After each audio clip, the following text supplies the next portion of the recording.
I used to be way into competitive multiplayer games. For a long period, they were essentially a part of my nightly routine.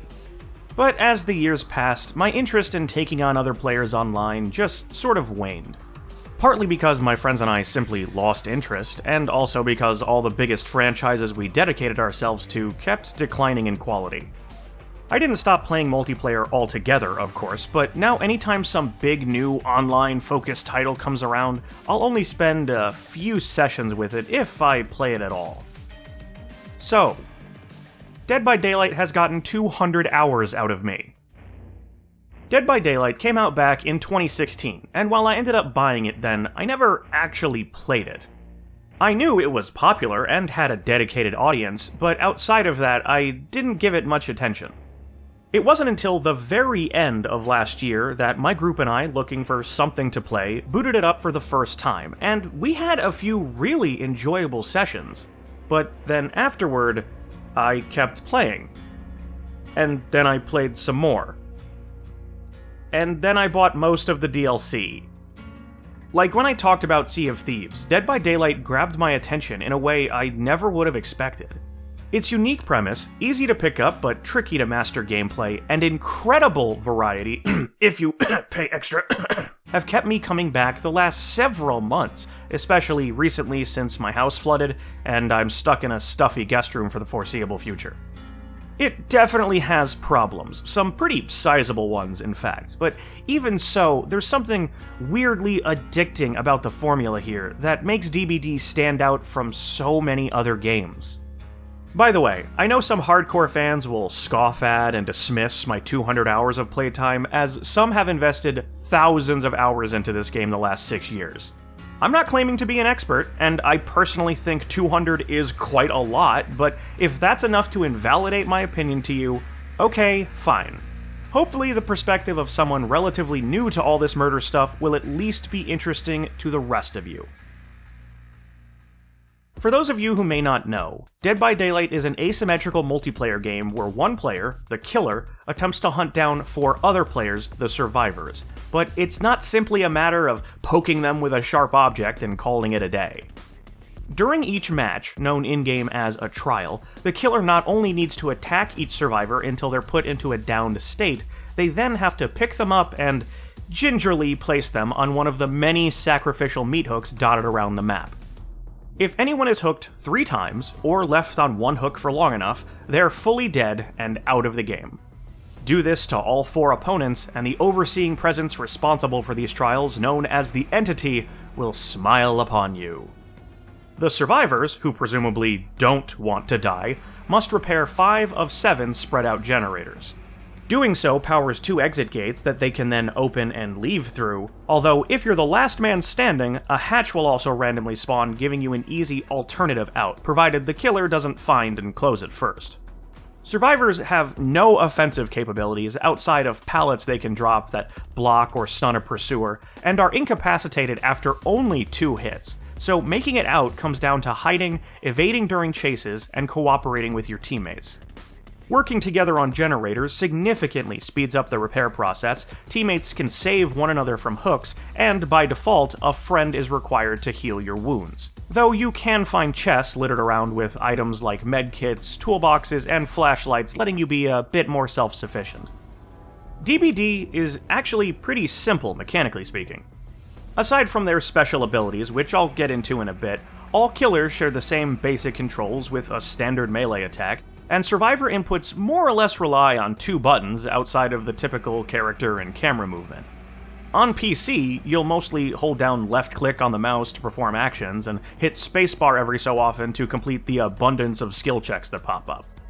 Now, that doesn't sound very exciting, but not only would more complicated systems only serve to distract or get in the way, but the streamlined design keeps the pace up and lets the tension of hunter vs. hunted take center stage. The action of repairing a gen is second to the anticipation of being ambushed, sweeping your camera around to check surroundings, running for your life, weaving around obstacles trying to get away. That's where the fun comes from. The natural story that plays out each trial is what shines through, not the repetitive action of hitting a prompt. While both sides of this cat and mouse affair can be equally fun and offer memorable moments, I've personally put far more time into Killer. Not only does an army of one not have teammates to let down, but seeking out the survivors is a more constantly engaging process. Patrolling all the gens, listening for footsteps or pained groans, starting chases and playing mind games to catch a runner off guard, it's really easy to enter hardcore sweat mode as a knife, axe, or harpoon gun wielder. And it's incredibly satisfying to end a match having sacrificed all of your victims. There's also inherently a lot more variety in the killer lineup. While survivors all handle the same across the board, each killer has a unique gimmick, and while you can pick a favorite and mainline them if you want, jumping around the sizable roster has done a ton to keep the experience fresh for me. Killers like Huntress and Trickster have ranged attacks, others like Trapper or Hag rely on traps to catch their prey, some like Doctor or Plague apply detrimental status effects. There are those with powerful charge-up abilities that will down a survivor in one hit, see Leatherface and Myers. Stealth is a big part of Pig or Ghostface play. Each killer manages to feel distinctly different than the rest. There will be some that don't click with you personally, and some are harder to get a feel for than others, but that hardly matters when there are over 20 other options to choose from. There's even more customization available with character loadouts. All survivors and killers have up to 4 slots to put perks in, and get access to more and more perk choices as they're individually leveled up. These can grant special abilities that might get you out of a bind, give you useful map intel to make tracking friend and foe easier, or provide temporary speed increases to things like movement or healing, among various other tweaks. You can also choose to start a trial with an item already equipped, which can be further buffed with add-ons, and there are offerings to consider each trial that grant additional XP, guarantee a specific map, spawn additional chests, alter the distance between hooks, and more. Mixing all of these variables adds appreciated build diversity, which in turn provides more variety. But all this also creates its share of problems that I'll get into later. No matter which side you're on, each trial essentially becomes its own little slasher movie, and outcomes run the gambit. Matches can snowball or fall apart surprisingly fast if the right dominoes go down. The survivors can dunk on a killer, rushing through gens in record time and even open the gate, only to all get hooked anyway because they fumbled trying to save a teammate. A killer can lose a match they were undoubtedly controlling because they got fixated on going after one player long enough for objectives to finish. I've had intense back and forth games I've pulled off and been on the receiving end of last-minute saves. I've steamrolled lobbies before even a single gen got done, and I've been so thoroughly humiliated that all I could do was put my head down and let the survivors go out of respect. You never quite know exactly what's going to happen. Some people only consider a match good if they manage to escape or get all 4 kills, depending on the side they're on, but I don't think that's the best way to look at things. It feels great to end a game on a high note, yeah, but as long as the match was fun and you were actively contributing, the end result really isn't all that important. Along those lines, the topic of player etiquette comes up quite often in the Dead by Daylight discussion. You'll hear terms like tunneling and camping thrown around all of the time. Tunneling refers to a killer targeting one player exclusively, going for them and only them until dead, and camping is when a killer hangs around someone they've hooked, making it difficult for others to save. I won't deny that it's frustrating to be on the receiving end of either of these tactics, and it's understandable to be annoyed at them. But it's also important to realize that there's nothing inherently wrong with these playstyles either. You might not be a fan of it personally, but there are no rules being broken. If that's how your opponent decides to go about things, them's the breaks.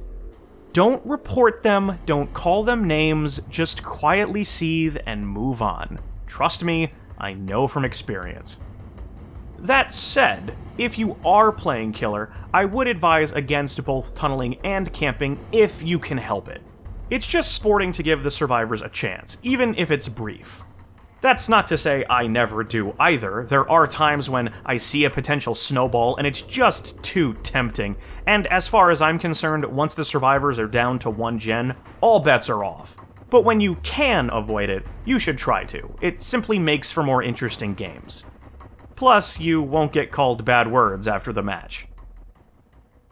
While on the topic, DBD's community generally has a bad reputation for being incredibly toxic and negative, but like most games with those descriptions, I think it's somewhat overblown.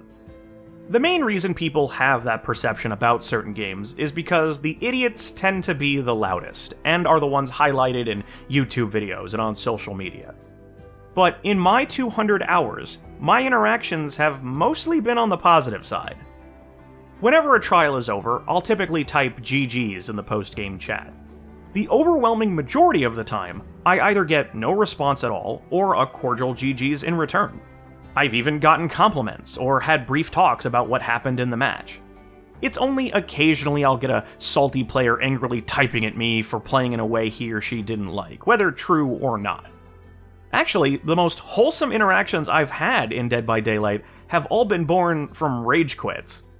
Sometimes a survivor or two will quickly disconnect from a match, usually because they got hooked first, and being a man down puts the survivors at a severe disadvantage. Some killers will exploit the unfortunate loss for some easy kills, and they have every right to do so, but more often, they'll realize how screwed the survivors are and help them instead. It's so cool to have this silent truce where the killer you were running from a minute ago acts as your guide from gen to gen, and survivors in turn lead the killer toward pallets to break. It basically becomes free XP for everyone involved. I've been on both sides of this exchange, and it just brings a smile to my face whenever it happens. Now, despite all the good times I've had with Dead by Daylight, there are some pretty big issues with it, some of which can and easily will turn people off. The game can be pretty difficult to get into. Not the core gameplay systems, they aren't hard to wrap your head around, but there's a lot surrounding them that can be overwhelming and confusing, especially if you're jumping in having only purchased the base game. All that variety and build diversity I praised before is dependent on how much extra DLC you're willing to buy. Dead by Daylight costs $20 up front, but that only gets you 5 killers and 5 survivors, 5 out of the current 26 and 30 respectively. This game prides itself on regularly adding new content, both original and licensed every 3 months or so, which is respectable, and these additions tend to average around $5 to $7 each. But remember that the game has been out for 6 years, meaning there's 6 years worth of purchases to catch up on. If you decide to get into DBD and want access to that entire backlog, you'll be spending close to another $150. Unless you do what I did and wait for them to go on sale. I spent about $100. Now, you can certainly play and do well with the starting roster. In fact, I strongly recommend sinking a good chunk of time into your limited selection to see if the game clicks with you in the first place. But you're undoubtedly missing out on tons of content, and unless you do outside research, you'll be dealing with the growing pains of going up against characters not knowing how they work. Perks are also greatly affected by this. As of this writing, there are almost 200 perks in the game. That includes generic perks for either side, and all of the special ones that come with every new killer and survivor. See, each individual character has 3 unique perks tied to them that only they can use at first, but can eventually be unlocked for others after a bit of grinding. Level up a character for a while, and eventually their loadout screen becomes a mess of icons, each of which has its own description with percentages and terms like blindness, exhaustion, hemorrhaging. A newbie isn't going to know what any of that means, and DBD doesn't really do a great job of explaining itself, incentivizing a deep dive on the wiki in order to get up to speed. Starting without any extra content, it's hard not to feel like you're at a disadvantage working with a severely limited toolset because you are. But hey, they've gotta support their games somehow, right? Given the low entry fee, asking the price of a sandwich every few months for meaningful gameplay additions isn't unreasonable. Hell, there are plenty of games that would charge double that for individual cosmetics. And one of those games is Dead by Daylight. Despite the game being already monetized in ways that some might call pay to win, there's also an extensive cosmetic shop complete with the expected premium currency bundles. Hundreds of skins are spread out across DBD's ever-increasing roster, and the prices are stupid. Sure, some of these alternate outfits actually look pretty cool, but a killer you pay $5 for will have skins that sell for $10 or $15. There's no rhyme or reason to the pricing or what currency you can use to get them. It feels like they make these decisions with a dartboard. If the game or all the DLC was free, then fine, sell all the cosmetics you want. But having already spent a good chunk of change on actual gameplay content, this whole store reeks of greedy triple dipping. Hi, Future Craig here. I forgot to mention this in my original draft, but there's also a battle pass on top of all that, and naturally it's one of those battle passes that gives you basically nothing if you don't pay, so I guess quadruple dipping then. The last major issue with Dead by Daylight comes down to how the game is built. It's a well-understood fact by longtime players that after 6 continuous years of patches, content drops, mechanical changes, and more, Dead by Daylight is kind of a mess now. You'll often hear the term spaghetti code thrown around in conversation because, at times, it does feel like this entire thing is being held together by twine and spit. Matchmaking times can be absurdly long even at peak hours. It's a guarantee that at some point you'll get hit by an attack that seems off the mark or caught on a piece of geometry thanks to long-standing collision and hit detection issues. A new overpowered perk will be added that everyone will quickly exploit until it's fixed, or a poorly conceived skill-based matchmaking system will lead to a months-long decline of active players. Each new update will inevitably tweak some variable that conflicts with another in an unforeseen way, leading to either silly fun bugs or game-breaking ones.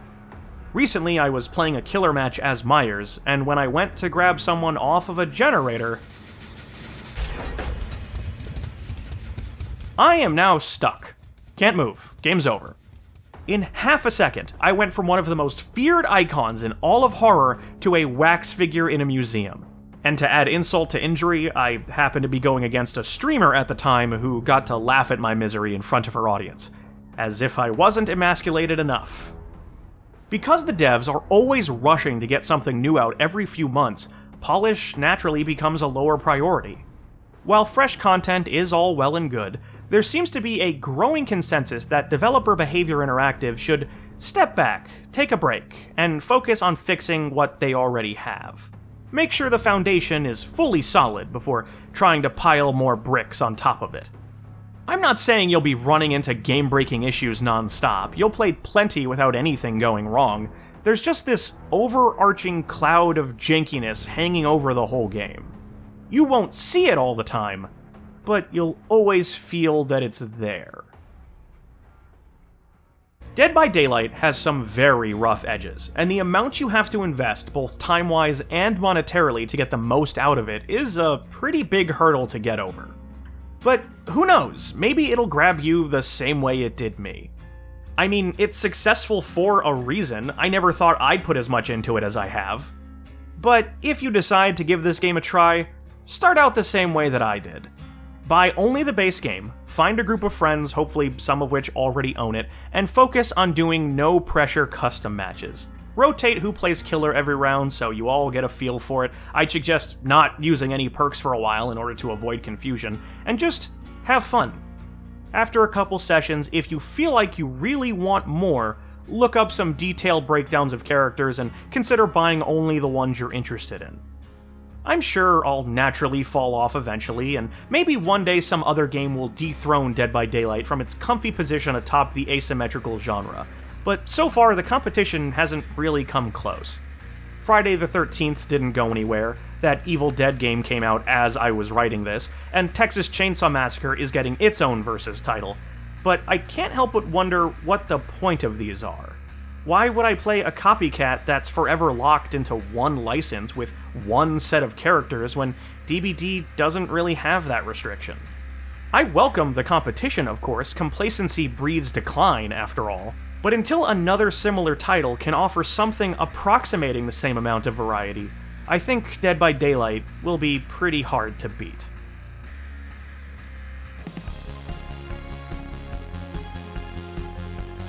Never mind. I'm out. Went too far. I'm done.